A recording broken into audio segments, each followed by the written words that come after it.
Para sedherek ingkang kinasih, sugeng pepanggihan malih wonten ing renungan padinan GKJ Purwantara dinten Selasa Kliwon 21 September 2021 dening Pendeta Yahya Tirta Perwito lan kula Aris saking Panan Purwantara sakmenika ingkang badhe maosaken.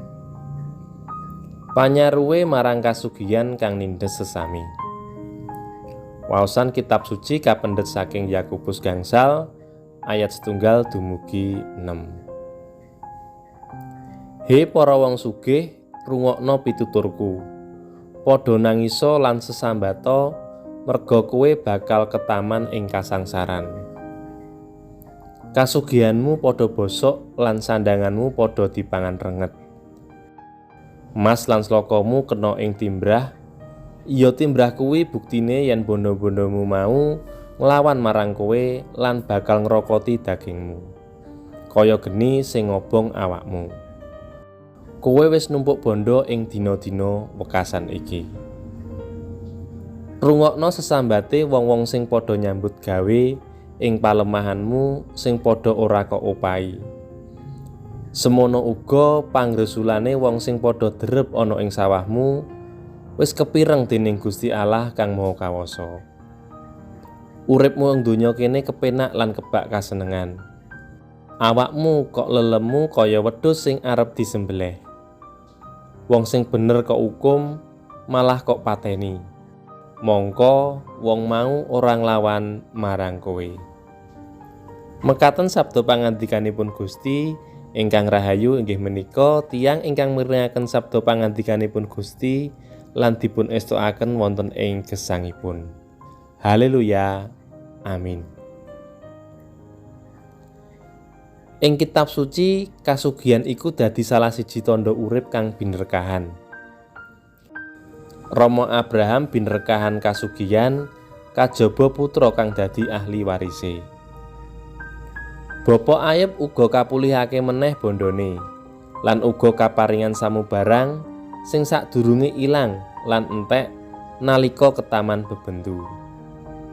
Nanging kasugihan kang asale saka tumindak sing nindes marang sesami bakal njalari paukuman.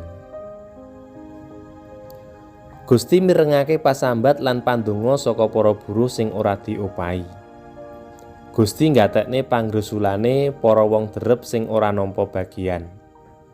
Numpuk bondo sing mung kanggo awake dhewe lan adoh saka sih pewelas kang seneng tetulung lan mbiyantoni sesami iku disengiti dening Gusti. Sugih duwe bondo akeh, lumrahe uga bisa nuku kuwasa lan benerake tumindak nyonya marang wong mlarat tanpa ana sing wani males. Nanging Gusti ora sare. Kasugihan kang nindes sesami iku bakal kawelehake dening Gusti. Gusti Allah dhewe kang bakal ngukumi. Amin. Panuntun panyuraos. Ingkang sepindah katuran nyuraos, menapa dadi umate Gusti iku ora oleh dadi sugih? Boten Rama Abraham, Ayub lan sanes-sanese iku uga wong sugih bondo ing jamane. Ingkang kaping kalih katuran niti priksa ing ngarsane Gusti menapa panjenengan kalebet wong sugih utawa wong mlarat? Menapa panjenengan sarujuk ing ngarsane Gusti ora ana wong sing mlarat? Saben wong iku wis nampani lan duwe peparing sih rahmate Gusti kang bisa diedum-edumake marang wong liya. Ingkang kaping 3, menapa ingkang badhe panjenengan edumake kangge tetulung lan mbiyantoni sederek sanes ingkang ing kabutuhan lan kekurangan. Sumangga kita ndedonga. Duh Gusti, mugi kawula boten karem lan tresna marang bondo donya, nanging tansah mapanake minangka piranti kangge nresnani lan babarake sih pewelas kang remen mitulungi sesami. Amin.